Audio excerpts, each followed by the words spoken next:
క్రోధం ఉందనుకోండి, ఖచ్చితంగా పాపకర్మ చేసేస్తాడు. కోపం వచ్చినప్పుడు ఎవరి యందు ఎంతకాలం ఉంటుందో చెప్పింది శాస్త్రం.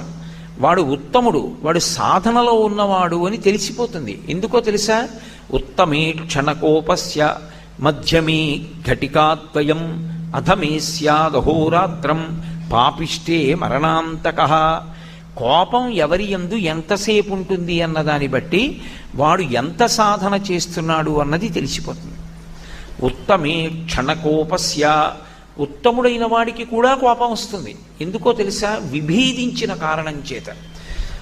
తప్పు, మీరే మాట మాట్లాడుతున్నారో అది సత్యం కాదు, అలా మాట్లాడకూడదు అని అనిపించింది అనుకోండి, కోపం వస్తుంది.